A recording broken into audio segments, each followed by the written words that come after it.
Good morning everyone.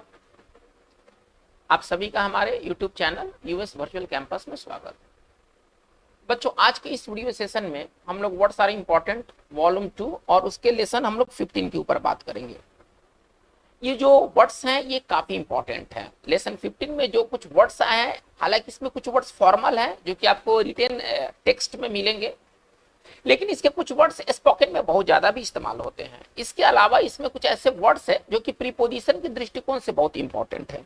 जैसे कि हमारा ये वर्ड आप देखिए एघास्ट। एघास्ट के साथ अगर प्रीपोजिशन का सेट अगर आप बनाते हैं तो आपको इस तरह के वर्ड्स के साथ फिक्स प्रीपोजिशन आपको जरूर देखने को मिलेगा। तो इस वीडियो के माध्यम से हम लोग वर्ड्स तो समझ रहे हैं, उसके यूजेज को भी समझ रहे हैं, प्लस उस वर्ड के ग्रामर पर भी हम लोग नजर रख रहे हैं। वर्ड के भी ग्रामर होते हैं, जैसे कि वर्ड का हम यूज कैसे करेंगे, कोई वर्ड कहाँ यूज होता है कहाँ नहीं होता है ना, उसका भी ग्रामर है और इसका समझ होना चाहिए। अगर इंग्लिश पेपर को अगर स्कोर करना है तो वर्ड के यूजेस का समझ होना चाहिए, केवल सिनोनिम्स एंटोनिम्स ही पर्याप्त नहीं है। तो चलिए इस वीडियो सेशन की शुरुआत करते हैं। आज का हमारा फर्स्ट वर्ड एघास्ट है।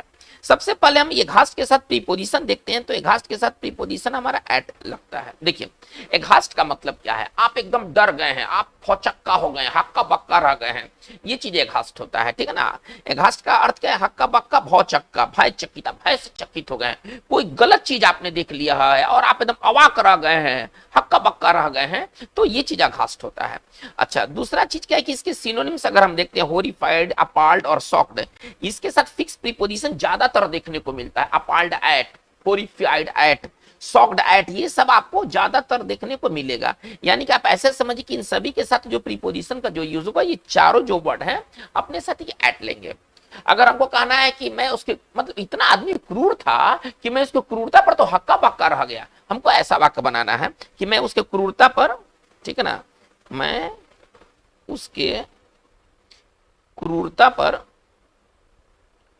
पर हक्का बक्का या भौचक्का। देखिए वर्ड का थोड़ा सा चेंज हो सकता है लेकिन भाव वही रहेगा, ठीक है ना। मतलब देखिए इसका मतलब एघास्ट का मतलब क्या होता है, filled with shock and horror, मतलब शौक से भर जाना, डर से भर जाना, ये चीज एघास्ट होता है। तो मैं उसके क्रूरता पर हक्का बक्का रह गया। चलिए हमको ऐसे बनाना है, हक्का बक्का मतलब ठगा रह गया, अवाक रह गया। तो इसको कैसे बनाएंगे, आई स्टूड, यहाँ खड़े का खड़े रह गया, मतलब वहां सेंस यहाँ ये है, आई स्टूड, स्टूड से भी बना सकते हैं या हम ऐसे भी बना सकते हैं, आई रिमेंड। देखिए वर्ड कई प्रकार के हैं इस चीज को कहने के लिए, या आई वाज, खुद आप इसको आप बी फॉर्म में लिख सकते हैं। मतलब इतने चीजों से हम ये बात कह सकते हैं, I stood aghast, I remained aghast, I was aghast, ठीक है। चलिए तो हमें तो मेन वर्ड अघास्ट लेके चलना है। अच्छा, पर का अंग्रेजी क्या होता है ये हमें जानकारी नहीं है, अघास्ट क्या लेता है हमको वो देखना है, ठीक है ना। चलिए आई स्टूड रिमेंड है ना, या आई वाज अघास्ट एट हिज। चलिए अब क्रूरता के लिए वर्ड क्या है, क्रूएल्टी, क्रूरता के लिए वर्ड है क्रूएल्टी, तो ये हमारा अघास्ट रहा। चलिए आर्टिकुलेट का मतलब क्या होता है, देखिए एक्चुअली आर्टिकुलेट का मतलब क्या होता है ना, ये जीभ है, ये ऊपर का ना पैलेट इसको कहते हैं, आगे ऊपर का जो तालू है ना इसको पैलेट कहते हैं ना, ऊपर के तालू का अंग्रेजी जो होता है वो पैलेट होता है। पैलेट जो होता है तालू होता है, जो आगे होता है हार्ड होता है, पीछे सॉफ्ट होता है। तो देखिए जीभ से तलवा टकराने को ट बोल रहे हैं, तो जीभ से तलवा टकरा रहा है ना, तो इसी को कहते हैं आर्टिकुलेट। आर्टिकुलेट में क्या होता है ना कि जीभ से तलवा टकराता है, इसी को ना, इस प्रोसेस को ना आर्टिकुलेट कहते हैं। तो अब आर्टिकुलेट का अब इंग्लिश में क्या, ये तो फोनेटिक्स की बात हो गई, या इंग्लिश में इसका, जनरल इंग्लिश में इसका क्या यूज है। जीभ से तलवा टकराएगा तो कुछ आवाज निकलेगा, इसका मतलब होता है आर्टिकुलेट का मतलब बोलना, कहना, व्यक्त करना। लेकिन अगर कोई पूछे आर्टिकुलेट का एक्चुअल मतलब क्या है, तो आर्टिकुलेट का एक्चुअल मतलब है जीभ से तलवा टकराना। जैसे कि मैं बोल रहा हूं ट, तो आर्टिकुलेट का मतलब बोलना, उच्चारण करना, व्यक्त करना। सिनोनिम्स क्या होगा, एक्सप्रेस, स्टेट, अटर। अटर मतलब ये देखिए अटर एडजेक्टिव भी है और अटर वर्ब भी है, इसको थोड़ा ध्यान देना है। अटर जब एडजेक्टिव है तो अटर का मतलब होता है बहुत ज्यादा, अटर का मतलब होता है बहुत ज्यादा, अत्यंत, ये सब सीखना है, सारे अच्छे वर्ड हैं। हमें केवल खाना पूर्ति नहीं करना है कि आर्टिकुलेट का अर्थ हम जान करके रह गए, हम एक एक वर्ड्स को सीखना है। अगर अटर एडजेक्टिव है तो अटर का मतलब होता है बहुत ज्यादा, अत्यंत। और अगर अटर वर्ब है तो अटर का मतलब होता है बोलना, व्यक्त करना, उच्चारण करना। चलिए इसी तरह से वर्ड है प्रोनाउंस। प्रोनाउंस का भी अर्थ होता है उच्चारण करना। हमको कहना है कि 1 साल का जो बच्चा है, ठीक है ना, शब्दों का ठीक ठीक तरह से उच्चारण नहीं कर सकता है, ठीक है ना। चलिए हमको कहना है कि 1 साल का 1 वर्ष का बच्चा शब्दों का ठीक तरह से उच्चारण नहीं कर सकता है। चलिए 1 वर्ष का बच्चा शब्द का ठीक से उच्चारण नहीं कर सकता, हमको ऐसा कहना है। कैसे लिखेंगे? 1 year old baby can not, चलिए व्यक्त करने के लिए क्या, उच्चारण करने के लिए क्या वर्ड है? उच्चारण करने के लिए वर्ड आर्टिकुलेट। तो हम कैसे लिखेंगे? 1 year old baby can't articulate है ना वर्ड्स प्रोपरली। नहीं, ये हमारा सेंटेंस कंप्लीट हो गया। चलिए हम लगाते हैं कॉन्फिडेंट। देखिए कॉन्फिडेंट कई तरह से प्रीपोजिशन लेते हैं।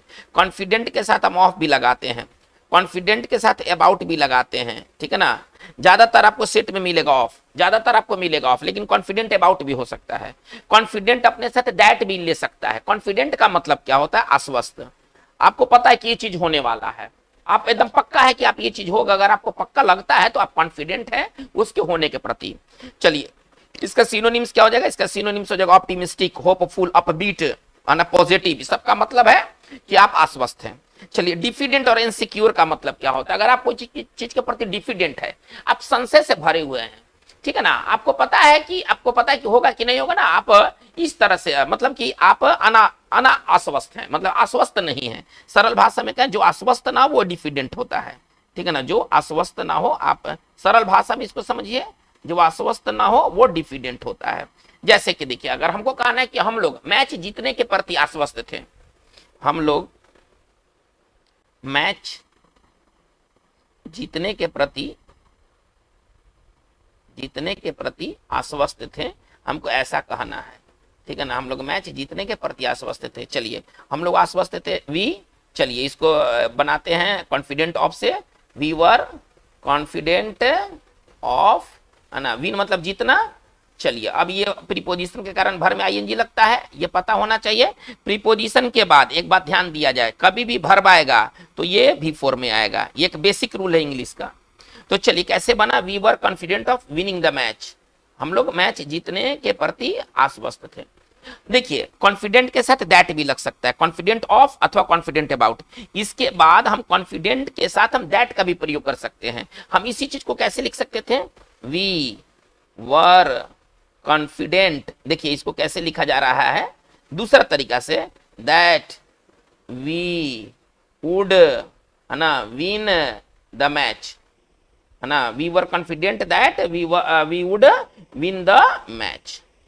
चलिए तो ये हमारा कॉन्फिडेंट का यूज रहा। कॉन्फिडेंट अपने साथ ऑफ लेता है, कॉन्फिडेंट अपने साथ दैट क्लॉज भी लेता है। तो ये सब यूज समझना है हमें, केवल सिनो इंटोनिम्स से बात नहीं बनने वाला है। चलिए कॉन्फिडेंशियल, हमारा नेक्स्ट वर्ड है कॉन्फिडेंशियल। देखिए यदि कोई चीज कॉन्फिडेंशियल है तो इसका मतलब है कि उसे पब्लिक के बीच नहीं रखा गया है, लोगों के बीच नहीं रखा गया है, उसे गुप्त रखा गया है, गोपनीय रखा गया है, लोग उसके बारे में नहीं जानते हैं।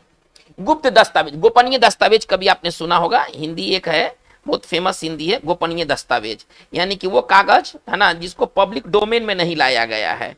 ये गोपनीय दस्तावेज का अंग्रेजी क्या होता है? कॉन्फिडेंशियल पेपर, है ना, कॉन्फिडेंशियल पेपर। यदि कोई पेपर या कोई मैटर, कोई पेपर या कोई मैटर यदि कॉन्फिडेंशियल है, यानी कि लोगों के बीच उसको नहीं रखा गया है। चलिए वो गोपनीय वो गुप्त है, इसके सिनोनिम्स क्या हो जाएंगे? Secret, classified. क्लासिफाइड का मतलब बहुत इंपॉर्टेंट ये वर्ड है। क्लासिफाइड का मतलब तो गोपनीय, और ऑफ द रिकॉर्ड एक इडियम है जिसका मतलब है कि यदि कोई चीज यदि ऑफ द रिकॉर्ड है यानी कि वो निजी तौर पर है। मान लीजिए सपोज कीजिए कि मैंने किसी व्यक्ति से कहा कोई बात, तो ये ऑफ द रिकॉर्ड है, अभी पूरे लोगों को मैं नहीं बताया हूं, सिर्फ एक व्यक्ति तक इसको निजी रखा हूं, तो ये चीज ऑफ द रिकॉर्ड होता है। तो यदि कोई मैटर यदि कॉन्फिडेंशियल मैटर है, इसका मतलब है कि लोगों के बीच उसे नहीं रखा गया है, उसे गुप्त रखा गया है, गोपनीय रखा गया है, तो ये मैटर कॉन्फिडेंशियल मैटर होता है। और ये कॉन्फिडेंशियल पेपर एक बहुत ही फेमस कोलोकेशन है, ठीक है ना, गोपनीय दस्तावेज। चलिए हम लोग वर्ड को हम लोग आगे लेके चलते हैं।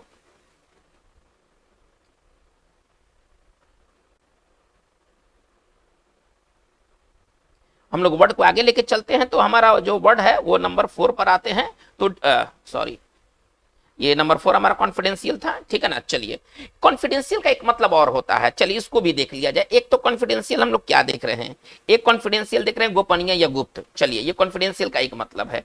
कॉन्फिडेंशियल का ही दूसरा मतलब यहां कर देते हैं, देखिए विश्वास पात्र, जिस पर आप विश्वास कर सकते हैं, है ना, विश्वासी, आप ऐसे समझिए कॉन्फिडेंशियल का मतलब विश्वासी या विश्वास पात्र। कॉन्फिडेंशियल का दो मतलब होता है, ठीक है ना। चलिए एक कॉन्फिडेंशियल का मतलब है कि वो चीज गोपनीय गुप्त है, और एक है कि वो व्यक्ति विश्वासी है। जैसे हमको कहना है कि कोई मेरा विश्वासी क्लर्क है, कॉन्फिडेंशियल क्लर्क। अगर हमको कहना है कि कोई मेरा क्लर्क है, कोई मेरा असिस्टेंट है, विश्वासी असिस्टेंट है, हम इसको कैसे कहेंगे, कॉन्फिडेंशियल असिस्टेंट। चलिए कॉन्फिडेंशियल का दो तरह से यूज होता है, कॉन्फिडेंशियल असिस्टेंट, कॉन्फिडेंशियल असिस्टेंट। चलिए आते हैं वर्ड नंबर 5 में आते हैं। वर्ड नंबर 5 में आते हैं डिड्यूस। डिड्यूस का मतलब क्या होता है, निष्कर्ष पर पहुंचना। अगर कोई चीज को लेकर के अगर आप जैसे कोई आप चीज देखें और आप निष्कर्ष पर पहुंचते हैं तो आप डिड्यूस करते हैं, ठीक है। निष्कर्ष पर निष्कर्ष निकालना, किसी परिणाम पर पहुंचना। इसके सिनोनिम्स क्या है, डिराइव, कंक्लूड और इन्फर इसके साइनो है। इन्फर का ज्यादा इस्तेमाल होता है, ठीक है ना, इन्फर का ज्यादा इस्तेमाल होता है। रीजनिंग में भी आप लोग पढ़ते हैं। देखिए इसका नाउन क्या हो जाएगा, इसका 3 नाउन होता है, केवल निष्कर्ष कहना है, हमें केवल निष्कर्ष कहना है। तो रीजनिंग में ना 3 वर्ड आपको पढ़ना होगा नाउन के रूप में। एक होगा डिडक्शन, आप कोई कथन देखते हैं, आप उसका निष्कर्ष निकालते हैं। एक होता है इन्फ्रेंस, ये सब नाउन फॉर्म है, यही सब चीज आपको ज्यादा देखने को मिलेगा। एक पढ़े कंक्लूजन, ठीक है ना, तो ये सब चीज आपको ज्यादा देखने को मिलेगा। तो अगर आप कोई चीज को देखते हैं और उसके बाद आप निष्कर्ष पर पहुंचते हैं तो आप उसका डिडक्शन निकालते हैं, आप उसका इन्फ्रेंस निकालते हैं, आप उसका कंक्लूजन निकालते हैं। इन तीनों का एक ही मतलब है, निष्कर्ष। चलिए वर्ड नंबर आते हैं हम लोग 6 में, डेफिसिट। डेफिसिट का मतलब होता है कमी या घाटा, किसी चीज का कमी या घाटा को डेफिसिट कहते हैं। शॉर्टफॉल और लॉस इसके सिनोनिम्स हैं। और सरप्लस, सरप्लस तो बहुत यूज का वर्ड है। सरप्लस मतलब होता है अधिशेष, है ना, मतलब ज्यादा, फालतू, है ना, को हम लोग सरप्लस कहते हैं। चलिए अब इसके जैसे कि आप लोगों ने कभी सुना होगा राजस्व घाटा, हमको कहना है राजस्व में कमी आई है, इकोनॉमिक्स में पढ़ना है, तो इसको कैसे लिखते हैं, रेवेन्यू डेफिसिट। इसको कैसे लिखेंगे, घाटा के लिए वर्ड क्या, हम लोग नॉर्मली जो वर्ड पढ़ते हैं वो है रेवेन्यू डिफिसिट, रेवेन्यू डिफिसिट। इसके बाद है फिस्कल डिफिसिट। वर्षा में कमी, हमको लिखना है वर्षा में कमी, तो डेफिसिट इन रेनफॉल। तो डेफिसिट एक बहुत ही कॉमन वर्ड है। चलिए इफिकेसी, देखिए किसी चीज की इफिकेसी क्या होती है, उसकी प्रभावशीलता होती है। कोई चीज काम कर गया यानी कि उसमें इफिकेसी है। और इफिकेसी जो है वो नाउन है, और इफिकेसी का जो एडजेक्टिव है वो इफिकेसियस। इफिकेसियस का ना बहुत ज्यादा इस्तेमाल होता है, इफिकेसी से ज्यादा वर्ड इंपॉर्टेंट है इफिकेसियस। यदि कोई चीज अगर इफिकेसियस है तो वो असरदारक है, वो प्रभावशाली है। जैसे आप इस वाक्य को देखिए, बुखार के इलाज में, बुखार के इलाज में, है ना, तुलसी, आप समझ रहे हैं, तुलसी जो पौधा होता है, तुलसी असरदारक होता है। हमको ऐसा लिखना है, तुलसी असरदारक होता है। बुखार के इलाज में तुलसी असरदारक होता है। इसको अगर हमको बनाना है कैसे लिखेंगे, तुलसी इज इफेक्टिव भी लिख सकते हैं। इसका जो एक साइनो क्या हो जाएगा, इफेक्टिव हो जाएगा। एडजेक्टिव का साइनो एडजेक्टिव की तरह बोलेंगे, और नाउन का साइनो नाउन की तरह बोलेंगे। देखिए नाउन में क्या है, नाउन में इफेक्टिवनेस है, नाउन का साइनो नाउन की तरह, एडजेक्टिव का साइनो एडजेक्टिव की तरह। आप इफेक्टिव का भी इस्तेमाल कर सकते हैं, लेकिन हम इफिकेसियस को लेके चल रहे हैं। कैसे लिखेंगे, तुलसी इज इफिकेसियस। चलिए, है ना, चलिए इन ट्रीटिंग, ट्रीट मतलब इलाज करना, ठीक है ना, ट्रीट या रिकवरिंग भी लिख सकते हैं, ट्रीटिंग फीवर। चलिए तो ये हमारा इफिकेसियस का यूज है। इफिकेसियस का सिनोनिम्स क्या हो जाएगा, इफेक्टिवनेस, यूजफुलनेस, किसी चीज की असरदारता, प्रभावशीलता, ठीक है ना, को हम लोग क्या कहते हैं, इफिकेसी। अगर किसी चीज में इफिकेसी है यानी कि वो असर करेगा, ठीक है ना। अगर किसी चीज में अगर इफिकेसी है तो उसमें असर करेगा, बस आप ऐसे समझिए। वर्ड नंबर हम आते 8 की तरफ, इक आउट। इक आउट का मतलब क्या होता है, देखिए इक कभी अकेले नहीं आता, एक फ्रेजल भर्ब है ना, ये एक आपका फ्रेजल भर्ब है।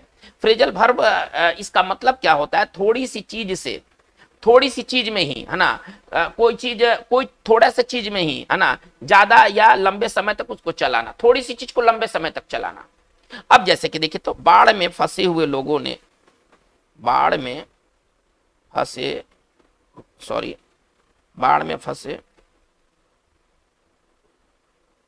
बाढ़ में फंसे हुए लोगों को रासद सामग्री, रासद सामग्री, है ना, लंबे समय तक चलाना पड़ा, लंबे समय तक चलाना पड़ा। देखिए यही तो होता है ना, यही होता है। जहां पर बाढ़ आ जाता है तो कई दिनों तक बाढ़ से वो एरिया घिरा रहता है ना।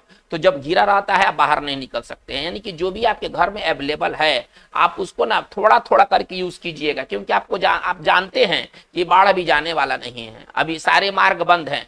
तो ऐसे मामलों में क्या होता है ना कि लोग अपनी चीजों को ना इक आउट करते हैं। ऐसा नहीं है कि जितना मन उतना यूज कर लिए, उसका एक बहुत ही थोड़ा थोड़ा करके यूज करते हैं ताकि उनको लंबा समय तक चलाना पड़े, ठीक है ना। तो यही स्थिति होता है, तो इसके लिए इक आउट वर्ड है, ठीक है।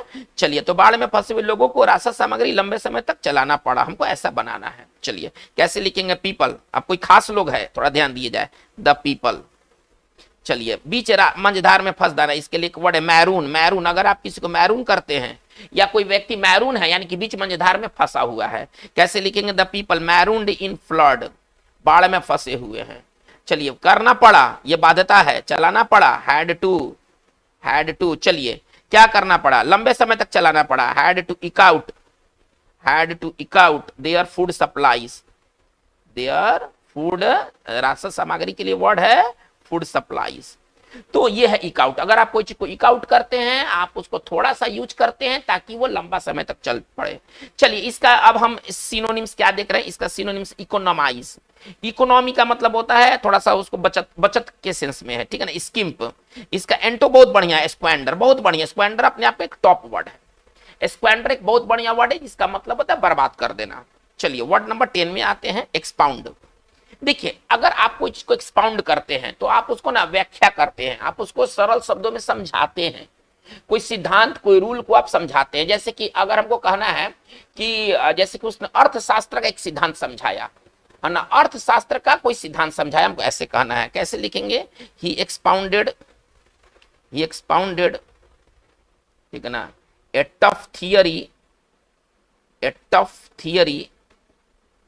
ऑफ इकोनॉमिक्स, है ना। मतलब कि इकोनॉमिक्स के एक कठिन थियरी को, एक कठिन सिद्धांत को उसने विस्तार से समझाया, उसका व्याख्या किया, तो ये एक्सपाउंड होता है। अगर आप कुछ को एक्सपाउंड करते हैं, आप उसकी व्याख्या करते हैं। इसके सिनोनिम्स क्या है, प्रेजेंट, पुट फॉरवर्ड, है ना, सेट फोर्थ, ठीक है ना। सबका एक ही अर्थ होता है, विस्तार से समझाना, व्याख्या करना। चलिए, फेस्टिव, देखिए वर्ड नंबर 10 में आते हैं। फेस्टिव का मतलब क्या होता है, एक फेस्टिव का मतलब होता है पर्व से है, फेस्टिवल। और एक इसका मतलब है कि आप आनंदमयी हैं, आप बहुत उल्लास से भरे हुए हैं, आप बहुत प्रसन्न हैं। फेस्टिव मूड होता है। देखिए इसका कोलोकेशन क्या है ना, फेस्टिव मूड। फेस्टिव मूड का मतलब क्या होता है ना, उल्लास मुद्रा में आप हैं, आपका मूड आज बहुत बढ़िया है। फेस्टिव सीजन भी होता है। देखिए, फेस्टिव का एक मतलब होता है पर्व से संबंधित, पर्व या त्योहार से संबंधित। थोड़ा इसको भी देख लिया जाए, ठीक है ना, पर्व या त्योहार से संबंधित, ये भी फेस्टिव है ना। फेस्टिव सीजन आता है। जैसे कि अगर भारत में बात किया जाए तो देखिएगा, दशहरा, दीपावली, छठ, और इसके आगे भी 2-3 अभी पर्व आते हैं। तो ये पूरा जो मंथ होता है, कौन सा मंथ होता है, फेस्टिव मंथ, फेस्टिव सीजन, ठीक है ना। महीना भर पर्व चल रहा है, अब वो मंथ में कई पर्व हैं, अब वो हो जाएगा फेस्टिव मंथ। अच्छा, अगर कोई व्यक्ति फेस्टिव है, मूड फेस्टिव है, तो इसका मतलब है ना कि मूड में उल्लास है, आनंद है। सिनोनिम्स क्या हो जाएगा, मेरी का मतलब प्रसन्न, जॉयस प्रसन्न, चीयरफुल प्रसन्न, जुबिलेंट प्रसन्न, सबका अर्थ प्रसन्न है। चलिए, इसको जुबिलेंट पढ़िएगा, यहाँ जे है, ठीक है ना। चलिए, इसका एंटो क्या हो जाएगा, मिजरेबल, ग्लूमी, सोम्बर, दुखी, उदास। चलिए, अब इसका थोड़ा सा सिनोनिम्स इसका थोड़ा सा देख लेते हैं। फेस्टिव मूड का मतलब होता है प्रसन्न मुद्रा। अगर सरल भाषा में कहें तो फेस्टिव मूड का अर्थ होता है प्रसन्न मुद्रा। और इसका कोलोकेशन क्या हो जाएगा, फेस्टिव सीजन, फेस्टिव मंथ, ठीक है ना। पर्व के अवसर पर, वह पर्व के अवसर पर घर आता है, फेस्टिव ओकेजन। ये सबका संबंध किससे है, पर्व से है, ठीक है। चलिए, अब हम आगे बढ़ते, इंड्यूस। देखिए, इंड्यूस का दो मतलब है। एक मतलब है फुसलाना, राजी करना। अगर आप किसी व्यक्ति को इंड्यूस करते हैं, आप उसे फुसलाते हैं, आप उसको राजी करते हैं, मनाते हैं। इसके लिए बहुत बढ़िया दो फ्रेजल वर्ब है, प्रिवेल अपॉन, मनाना, और एक बहुत बढ़िया इडियम है, ट्विस्ट समवन्स आर्म। अगर आप किसी को ट्विस्ट समवन्स आर्म करते हैं, आप उसको मनाते हैं, फुसलाते हैं, राजी करते हैं। तो अगर आप किसी को इंड्यूस करते हैं तो आप उसे मनाते हैं। इंड्यूस का एक मतलब। दूसरा मतलब, साइंस में इसका ज्यादा इस्तेमाल होता है इंड्यूस का। देखिए, ये एक साइंस में इस्तेमाल होने वाला वर्ड है। तब साइंस में अगर इंड्यूस लिखा है तो इसका मतलब क्या होता है, इसका मतलब होता है उत्पन्न करना, पैदा करना। कोई चीज यदि किसी चीज को इंड्यूस करता है यानी कि उसको उत्पन्न करता है। जैसे कि देखिएगा, अगर इसे सेंटेंस बनाते हैं, देखिए, दवा से उत्पन्न नींद, है ना, दवा से उत्पन्न नींद, मतलब एक व्यक्ति दवा खा के सोता है, उसका नींद दवा से ही आता है, दवा से उत्पन्न नींद। इसको कैसे लिखेंगे, है ना, इसको लिखेंगे ड्रग इंड्यूस्ड, है ना, इसको लिखेंगे ड्रग इंड्यूस्ड स्लीप, इसको लिखेंगे ड्रग इंड्यूस्ड स्लीप, आप ऐसे समझिए, ठीक है ना। तो ये हमारा जो चीज है ना, दवा द्वारा उत्पन्न जो है ना स्लीप है, वो है ड्रग इंड्यूस्ड स्लीप। तो अगर आप कोई चीज अगर इंड्यूस करता है, ठीक है ना, तो उसका मतलब है कि वो पैदा करता है, वो जैसे चाय कॉफी ताजगी पैदा करता है, हमको ऐसे लिखना है, चाय कॉफी ताजगी पैदा करता है, टी एंड कॉफी इंड्यूस, देखिए बहुत सरल तरीके से हम इसको लिख सकते हैं, freshness, T and coffee induce freshness, यानी कि चाय और जो कॉफी है वो ताजगी पैदा करता है। इंड्यूस का एक मतलब होता है फुसलाना, कोई मुझे, है ना, इस काम को छोड़ने से मुझे कोई नहीं फुसला सकता है ना। अगर हमको कहना है कि इस काम को छोड़ने से, इस काम को छोड़ने से मुझे कोई नहीं, है ना, बरगला सकता है, फुसला सकता है, मतलब मैं इस काम को छोड़ूंगा, कहने का तात्पर्य है। चलिए कैसे लिखूंगा, आई, है ना, नो बडी, है ना, इसको कैसे लिखा जाएगा, नो बडी, अगर लिखने वाली बात आ जाएगी तो हम कैसे लिखेंगे, nobody can induce me to leave this job,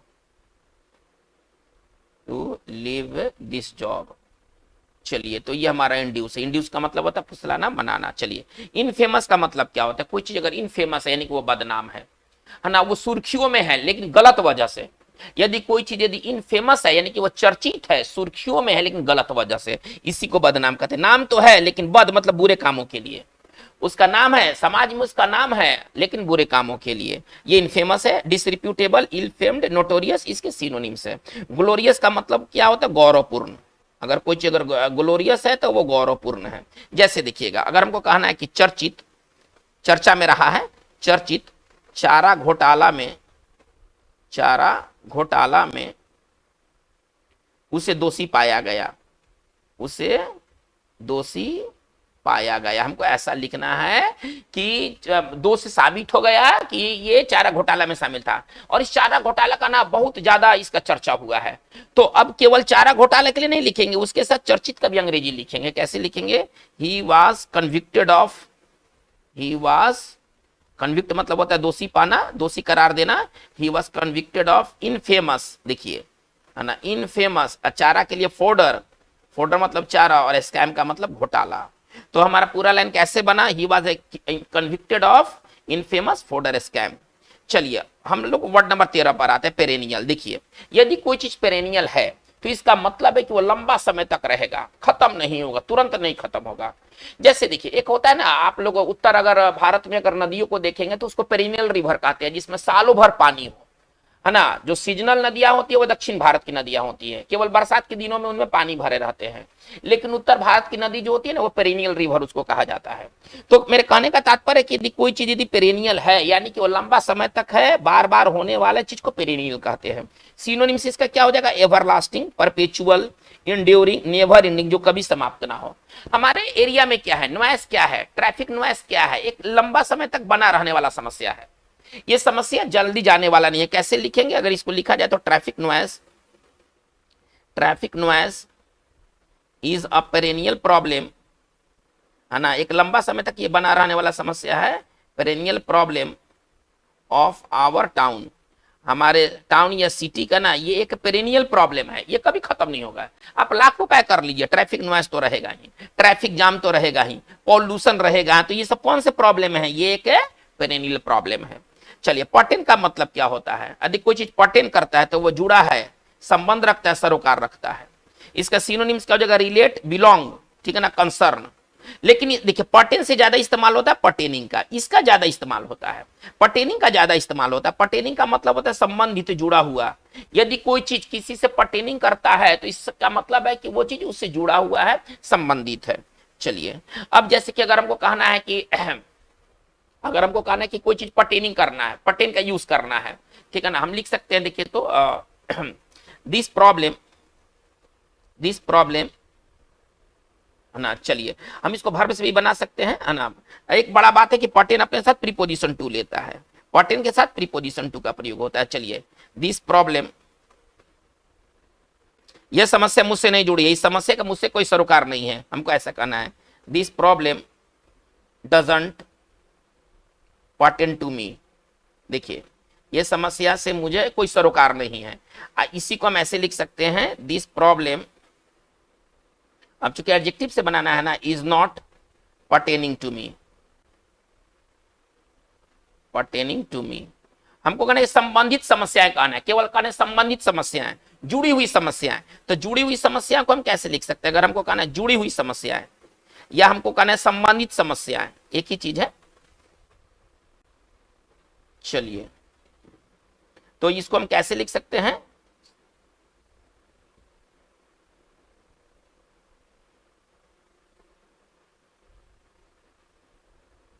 हम इसको लिख सकते हैं पर्टेनिंग प्रॉब्लम्स, हम इस चीज को लिख सकते हैं पर्टेनिंग प्रॉब्लम्स।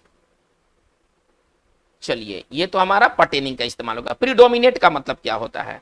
किसी चीज का या किसी व्यक्ति का कहीं पर अधिक संख्या में होना प्रीडोमिनेट होता है। अब इसका साइनो क्या हो जाएगा? Outnumber, be in majority, preponderate. जैसे कि देखिए हमारे समूह में औरतों की संख्या ज्यादा है, किसके मुकाबले? पुरुषों के मुकाबले। हमको ऐसे कहना है हमारे ग्रुप में ना औरतों की संख्या ज्यादा। कैसे लिखें? सरल भाषा में इसको लिख सकते हैं, इन आवर ग्रुप, है ना। हम ऐसे लिखेंगे इन आवर ग्रुप, ठीक है ना। Women predominate, women predominate. Predominate का मतलब होता है ना ज्यादा संख्या में होना। चलिए नंबर आते हैं 16 में, प्रिवेंटिव। प्रिवेंटिव का मतलब क्या होता है? जो रोके, जो निषेध करे, रोकथाम के उपाय हमको लिखना है। साइंस में अक्सर ऐसा पढ़ते होंगे, और रोकथाम के उपाय, जैसे कि कोई बीमारी हो गया, बीमारी के रोकथाम के क्या उपाय है, ठीक है ना। रोकथाम के उपाय हमको ऐसे अक्सर हमको देखने को मिलता है। इसको कैसे लिखेंगे इंग्लिश में? प्रिवेंटिव मेजर्स, है ना। इसको लिखा जाता है प्रिवेंटिव मेजर्स, मेजर्स मतलब उपाय, या प्रिवेंटिव स्टेप्स, है ना, कि वो कदम जो कि जिसका संबंध किसी चीज के रोकथाम से है। चलिए इसका सिनोनिम्स क्या हो जाएगा? इनहिबिटरी और डिटरेंट। डिटरेंट का मतलब होता है जो रोक दे, डिटरेंट होता है जो रोक दे। चलिए कॉजेटिव, कॉजेटिव का मतलब क्या होता है? जो उत्पन्न करे। रोकने का एंटो क्या होगा? जो उत्पन्न करे, जो पैदा करे। चलिए देखिए ये वर्ड हमारा है रेंडेजवू, इसको ना रेंडेजवू पढ़ेंगे।